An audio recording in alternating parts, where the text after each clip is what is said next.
আসসালামু আলাইকুম ওয়া রহমাতুল্লাহি ওয়া বারাকাতুহু। প্রিয় পরিবার, আজকের এই ভিডিওতে আমি খুবই আদব ও মহব্বতের সাথে তুলে ধরেছি আমাদের প্রাণের নবী হযরত মুহাম্মদ মুস্তাফা এর শিশুকালের পবিত্র জীবন কাহিনী। ভিডিওটি যদি আপনাদের ভালো লাগে তাহলে অবশ্যই লাইক করবেন, শেয়ার করবেন এবং কমেন্টে আপনার অনুভূতি জানাবেন। যদি আপনারা চান আমি আমাদের প্রিয় নবীজি এর জীবনের পরবর্তী অংশ এইভাবেই তুলে ধরব ইনশা আল্লাহ, তাই অবশ্যই চ্যানেলটি সাবস্ক্রাইব করে পাশে থাকুন। ১. নবীজি এর বংশমর্যাদা, তিনি কে ছিলেন? আমাদের প্রিয় নবী হযরত মুহাম্মদ মুস্তাফা ছিলেন আরবের সর্বোচ্চ সম্মানিত গোত্র কুরাইশ এর আর কুরাইশের ভেতরে বনু হাশিম বংশের। তাঁর পবিত্র বংশধারা গিয়ে মিলে হযরত ইব্রাহিম ও তাঁর পুত্র হযরত ইসমাইল এর দিকে।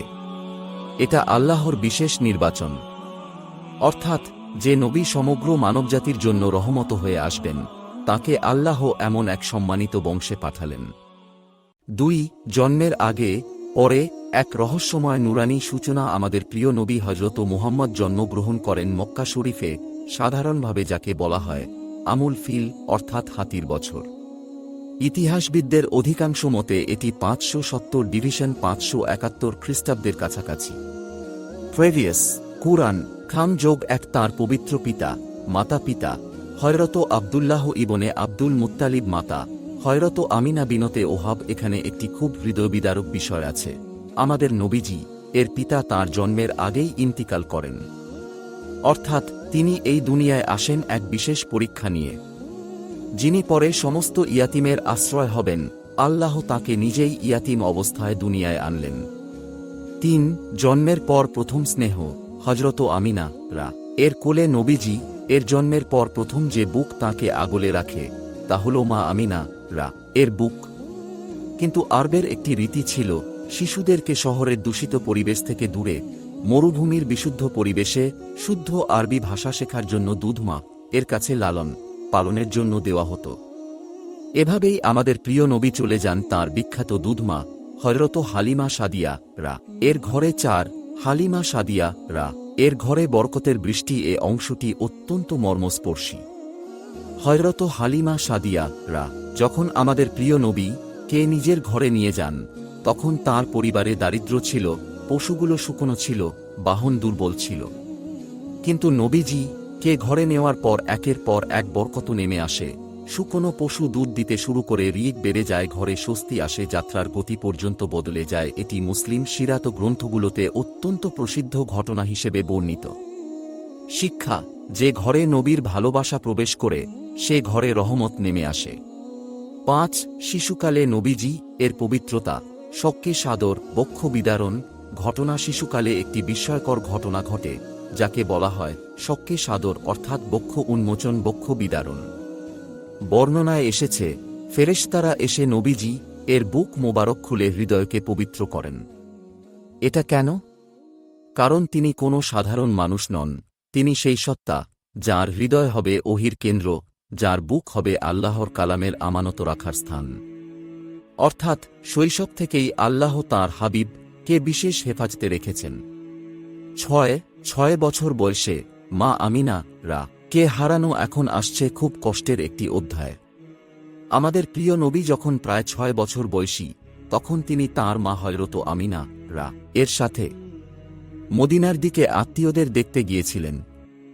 ফিরে আসার পথে আবওয়া নামক স্থানে মা আমিনা ইন্তিকাল করেন। ভাবুন, একটি ছোট্ট শিশু যার বাবা জন্মের আগেই চলে গেছেন, এবার তাঁর মা ও চলে গেলেন। এই কষ্ট আল্লাহ কেন দিলেন?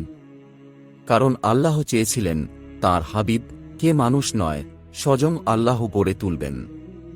এই জায়গায় কুরআনের একটি আয়াত হৃদয় কাঁপিয়ে দেয়। তিনি কি আপনাকে ইয়াতিম অবস্থায় পাননি, অতঃপর আশ্রয় দেননি?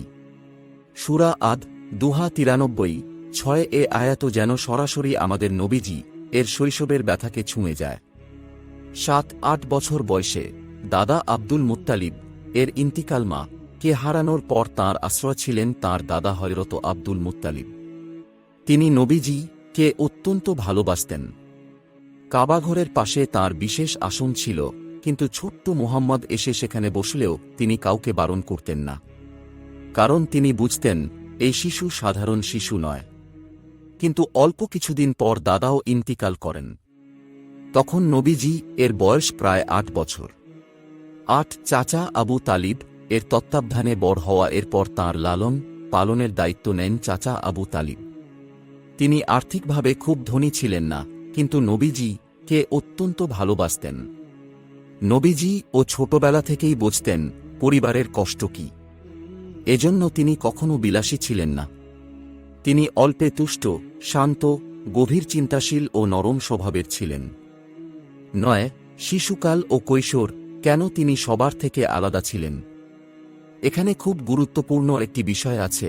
আমাদের প্রিয় নবী জাহেলিয়াতের সমাজে বড় হয়েছেন, যেখানে ছিল মূর্তিপূজা, মদ, জুয়া, অশ্লীলতা, নারী অবমাননা, গোত্রবাদ, জুলুম। কিন্তু আশ্চর্য হল, তিনি এই সব কিছু থেকে সম্পূর্ণ পবিত্র ছিলেন।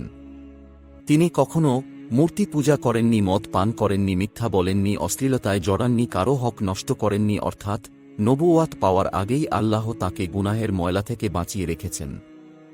10 কিশোর বয়সে জীবিকা তিনি কেমন ছিলেন?